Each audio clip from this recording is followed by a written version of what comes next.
नित्यानन्देश्वरसमारम्भां नित्यानन्देश्वरिमध्यमाम् अस्मदाचार्यपर्यन्तां वन्दे गुरुपरम्पराम्।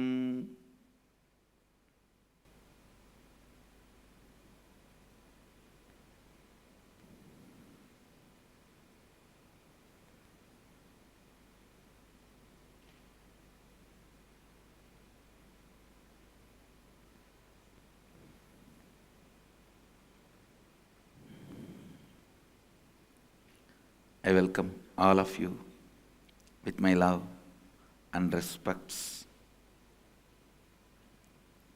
I welcome all the devotees, disciples, Samajis, Satsangis, Sri Mahants, Mahants, Tanedar, Kotaris, owners of Sarvanyapita, and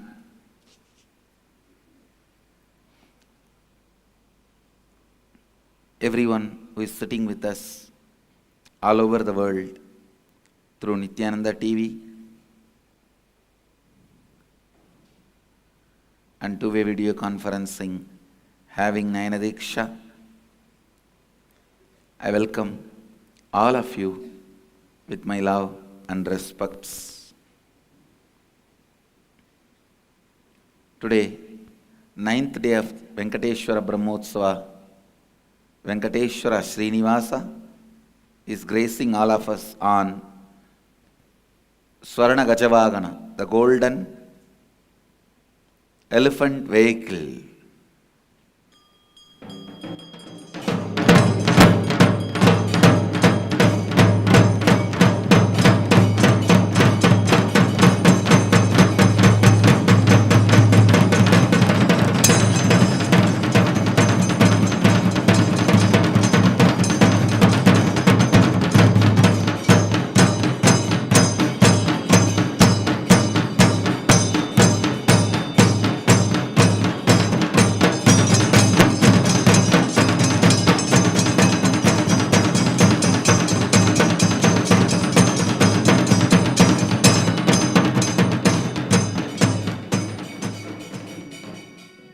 Before proceeding into the satsang, I also wanted to offer my respects and humble pranams to Paramapujya Sri Dayananda Saraswati Swamiji. He entered into Mahasamadhi yesterday night. Yesterday night he left the body. It's a great loss for Hinduism.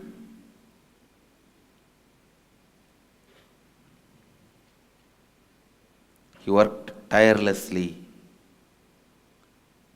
to revive Sanatana Hindu Dharma, not only as an authentic teacher of Brahma Vidya, very responsible Hindu social leader, very responsible Hindu sannyasi, one of the most powerful Hindu guru. He voluntarily decided to enter into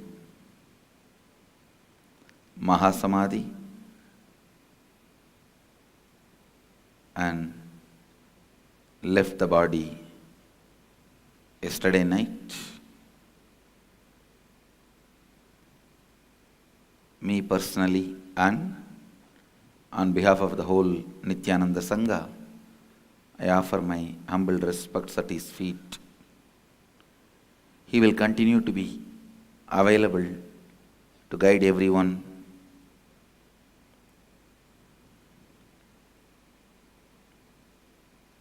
I'll enter into Isavasya Upanishad, 13th verse. Please chant along with me. Anyadevahu sambhavat अन्यदा हुरसंभवात् इति शुश्रुमधीराणाम्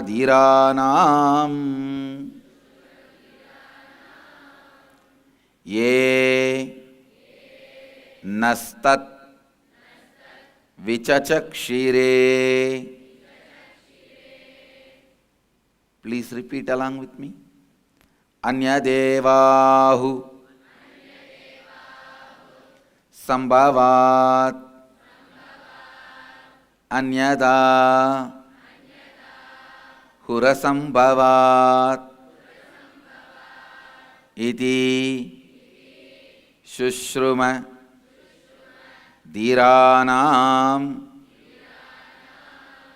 enastat vichachakshire.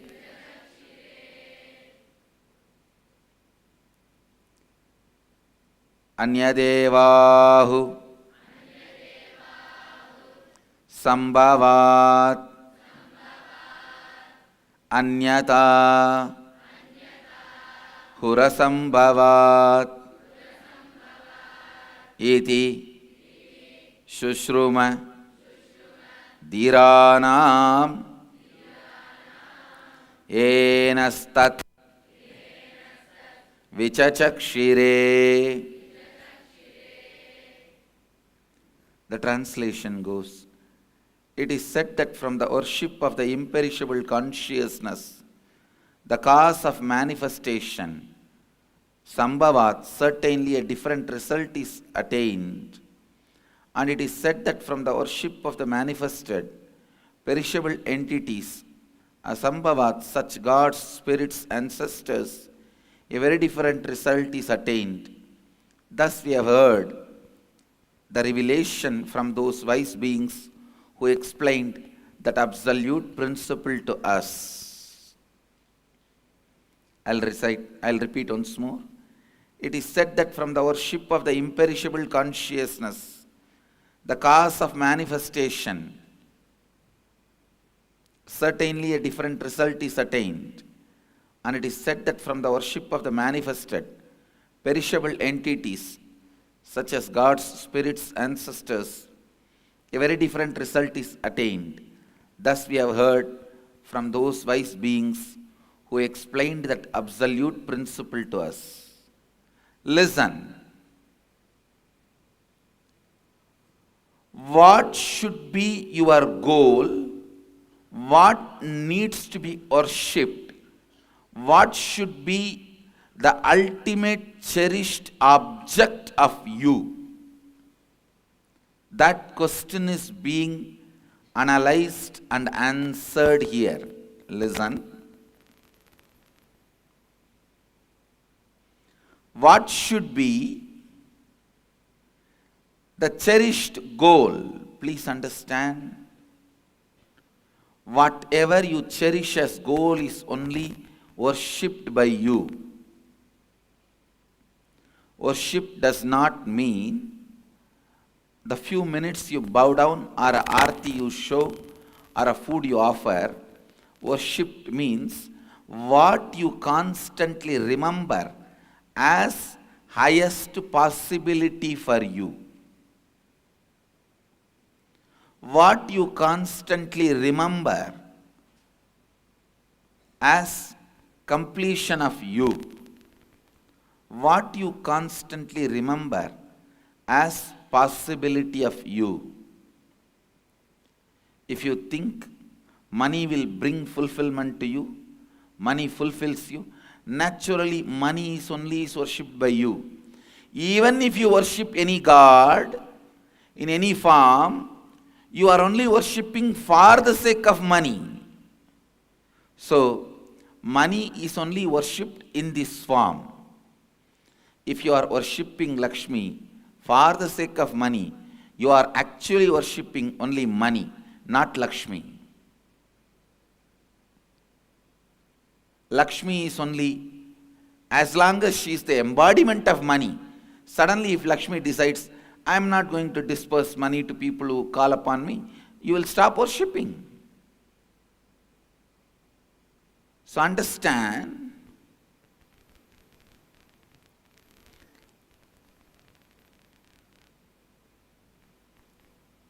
if you are worshipping Saraswati just for knowledge, you are only worshipping knowledge. Whatever you think as the fruit of your life, whatever you think is needed for your completion, whatever you think is needed for your fulfillment, what you think as the better half of you, the other part of you, listen.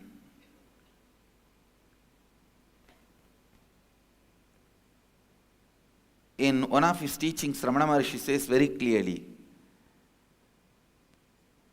it is very difficult to feel the spirituality, the spiritual conscious awakening is what is required for you to feel fulfillment.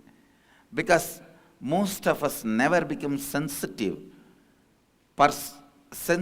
enough to perceive the ultimate truth as it is. Understand, our perception always gets stuck. You think, if I am healthy, I am complete.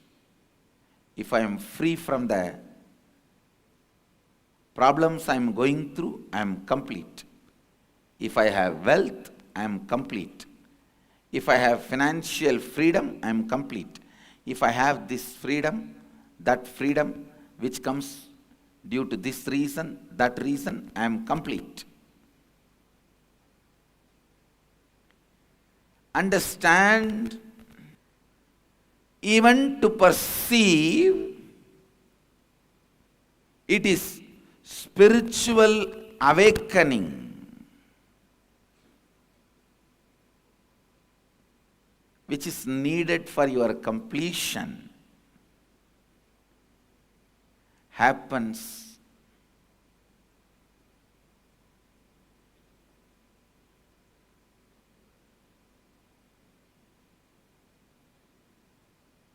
after many lifetime maturity.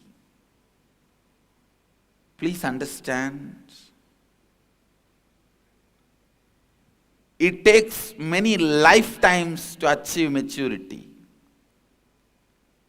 It takes at least 100 life in pursuit of wealth, finally for you to realize wealth is not the better half of you. It takes at least few hundred lives of pursuit after the power and position for you to realize the power and position is not going to lead you to completion. It takes almost few thousand janmas. The harmonally inspired relationships, making or breaking, is not going to bring completion to you, I tell you.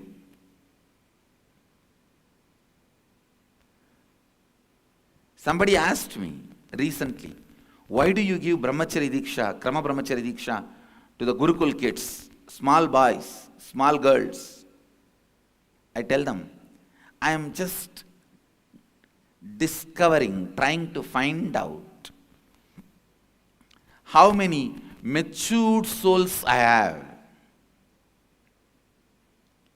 Please understand, when your body gets filled with hormone, but your mind is stable, not being deviated by the pressure of the hormone to make any decision or to run behind any relationship, it means you are a matured soul. For janmas, you went behind the hormone-based relationships, hormone-inspired relationships, and you understood completion cannot be achieved by it. If you have not understood, the moment hormonal actions and reactions starts happening, you will start looking around.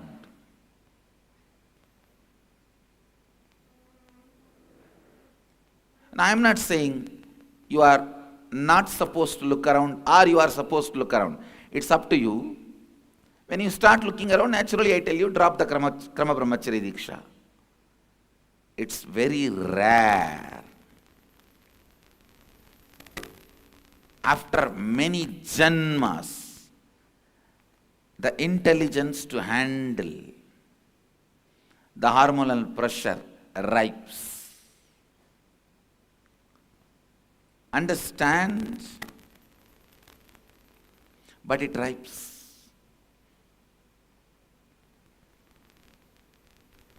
If you are running behind lust, you may worship any god, but you are worshipping for the sake of lust. So, that god is worshipped only for you to have the fulfillment of your lust. You only see him as the fulfillment of your lust, nothing other than that. So, whatever you cherish inside your deep heart, the deep corner of your heart, as fulfillment, if you are given everything available in the planet Earth, how you will spend your next 1 week? You are worshipping that, understand? If you are given everything available on the planet Earth suddenly, how you will plan to spend your next week? That is what you are craving for. That is what you are worshipping. Upanishad talks about what you are worshipping and where it leads you in this verse. Please understand, if you are worshipping wealth, wherever you are, you will only be tortured by greed. If you are worshipping lust, wherever you are, you will only be worshipping or you will only be torturing yourself in hell.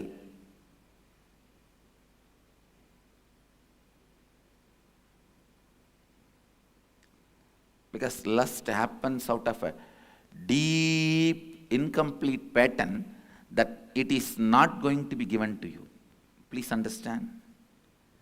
Even before it starts, it convinces you it is not going to be given to you. So, how many ever forms it is given, you are only going to be looking at the side where you are not given and confirm to yourself that you have not been given.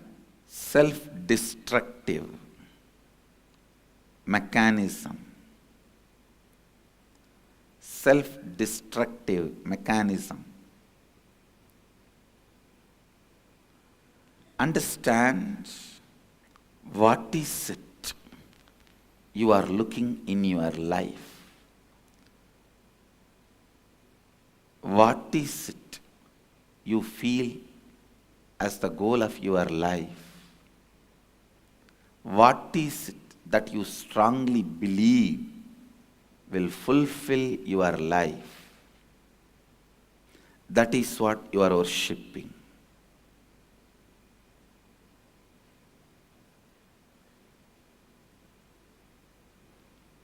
That is what you are worshipping. Upanishad very clearly declares, whatever you worship, you will attain that. Whatever you worship, you will attain that. Upanishad is not judging you here. It is not saying you should not be worshipping something lower, you should be only worshipping something higher. No. Upanishad is not talking about that.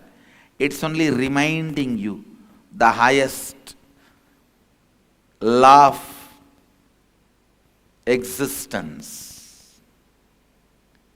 Please understand, Always the absolute teaching is not telling you what to do or what not to do, but just reminding you what is. Reminding you what is will automatically make you what you need to do. Upanishads have nothing to do with vidhi, nisheda, do's and don'ts. It has nothing to do with vidhi, nisheda, do's, don'ts. It just reminds you the ultimate truth. It just reminds you the ultimate possibility.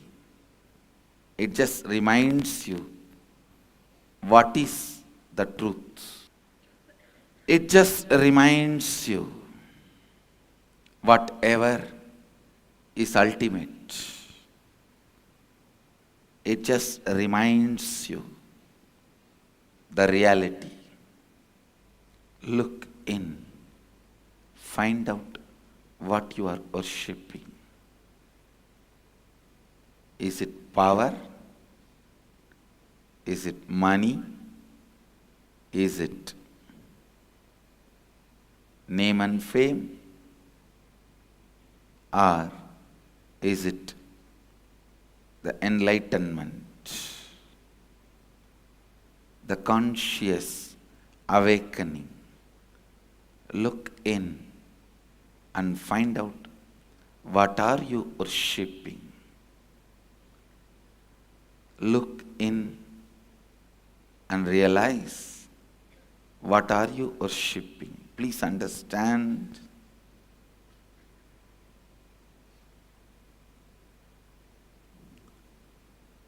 Even if you try to look in,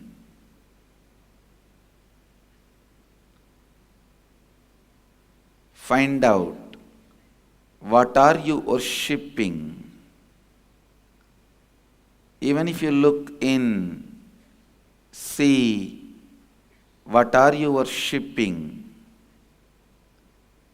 Even if you look in, try to feel what are you worshipping.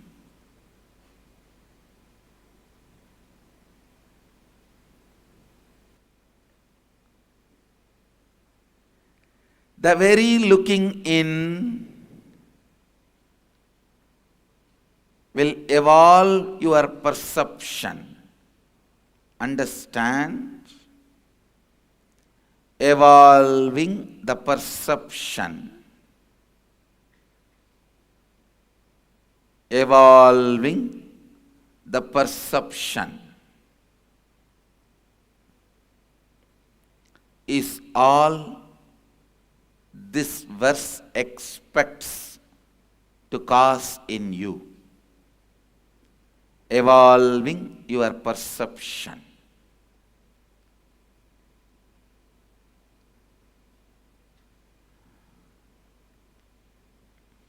Evolving what you perceive about life. Evolving what you perceive as life. Evolving what you feel as life. Evolving what you experience as your fulfillment. Please understand. I wanted to remind once more, nowhere Isavasya Upanishad is ready to tell you what is right and what is wrong, but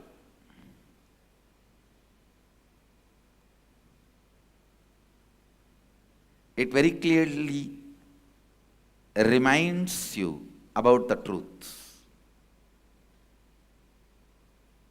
About the truth. I'll repeat the verse and the translation. अन्यदेवाहु संभवात् अन्यताहुरसंभवात् इति सुश्रुमधीराणां येनस्तद्विचचक्षिरे. The translation: it is said that from the worship of the imperishable consciousness, the cause of manifestation, certainly a different result is attained. And it is said that from the worship of the manifested, perishable entities, such gods, spirits, ancestors, a very different result is attained. Thus we have heard from those wise beings who explained that absolute principle to us. That is why I always insist on expanding the perception. Please understand.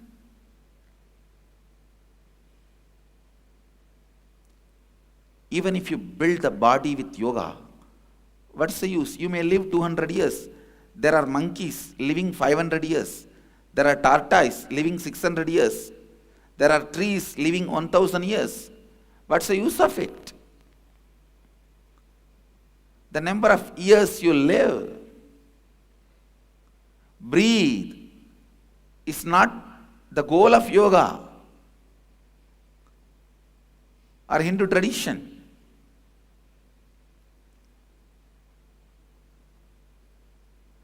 Purification of perception, expansion of perception is essence of Hindu tradition. Expansion of perception is the essence of Sanatana Hindu Dharma. Upanishads are not saying don't worship something lower, worship something higher. No. They are not saying do's and don'ts. That's the job of Smriti.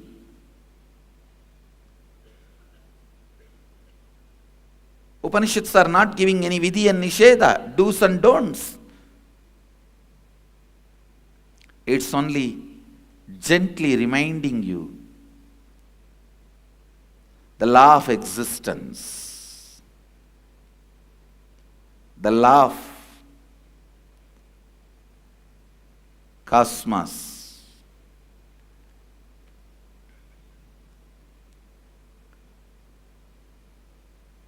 It is said that from the worship of the imperishable consciousness, the cause of manifestation, certainly a different result is attained.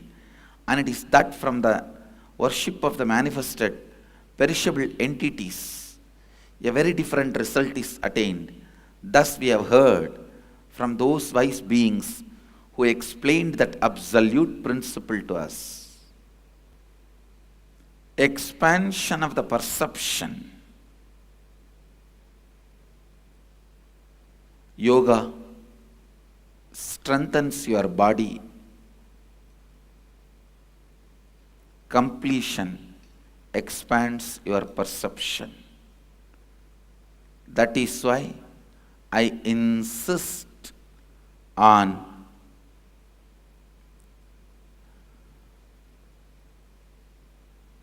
bringing completion to your perception. Bring completion to your perception. Bring completion to your perception.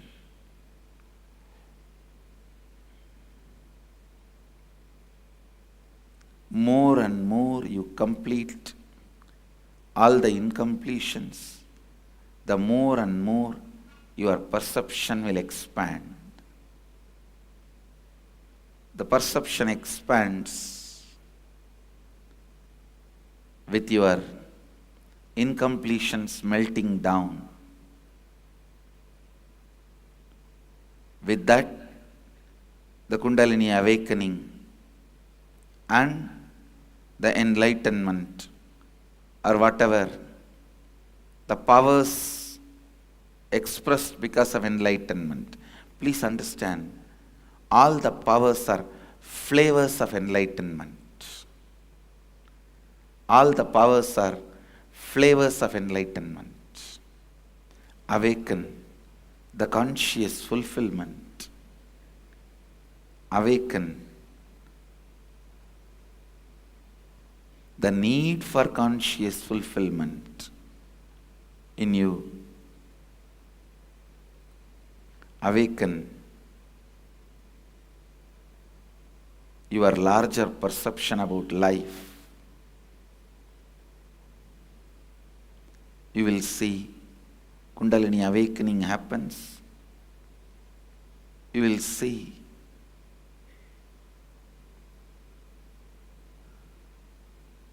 life is celebrated. You will see enlightenment becomes your reality. You will see clearly.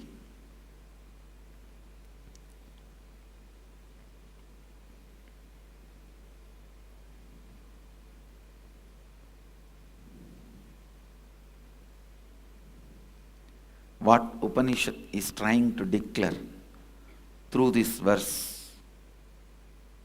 Anyadevahu sambhavat anyatahu rasambhavat iti shushrumadhiranam enastat vichachakshire will become reality in you. It will just become reality in you.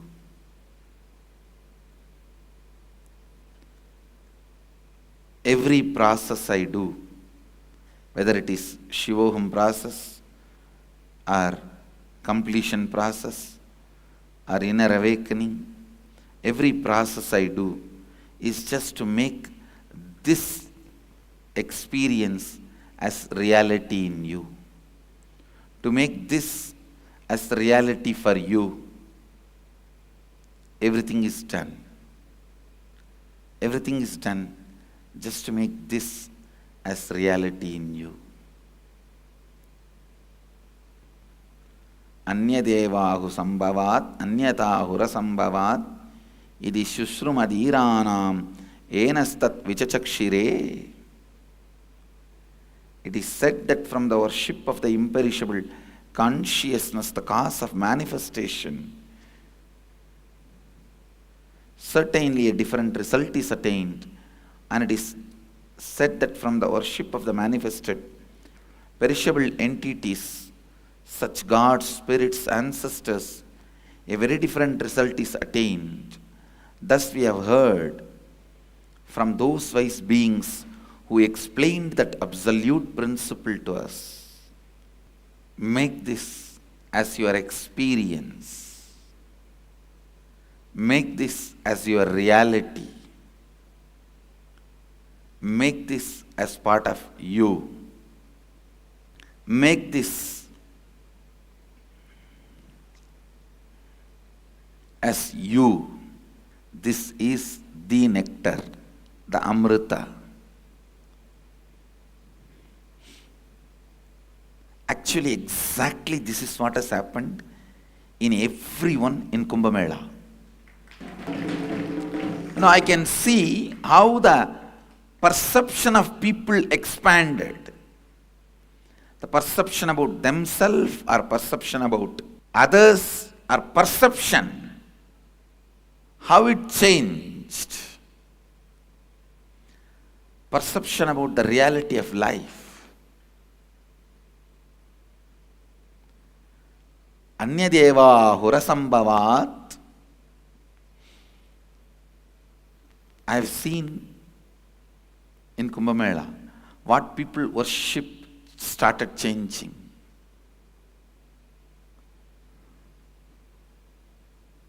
Their greed started losing power over them. Seeking started taking over them. Happening that can give perceptual change is Kumbh Mela. The place that can give perceptual change is Varanasi. The person who can give that perceptual change is an incarnation.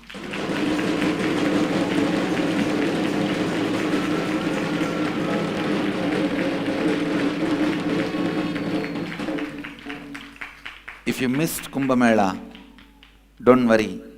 Still Varanasi is calling you.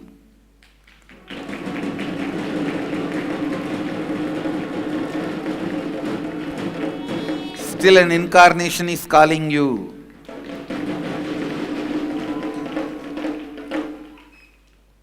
Breaking your lower perceptions and expanding it into higher perception is breaking your karma pattern.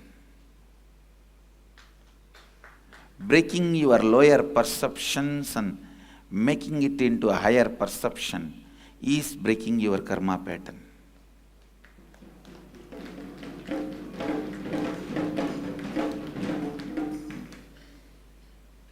Come to Varanasi to break your karma pattern.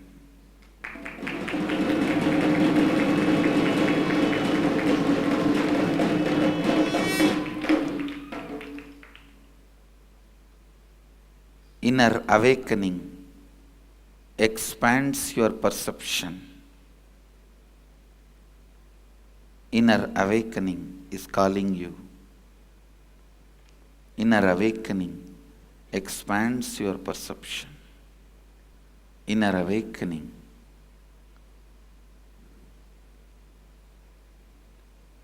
destroys all your smaller perceptions, makes you manifest the higher perceptions.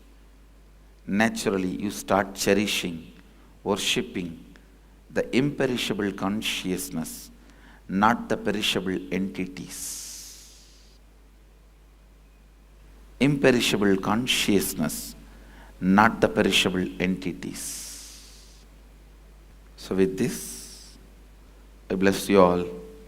Let you all radiate with integrity, authenticity, responsibility, enriching, causing, living Advaita, the eternal bliss, Nityananda. Thank you. Be blissful.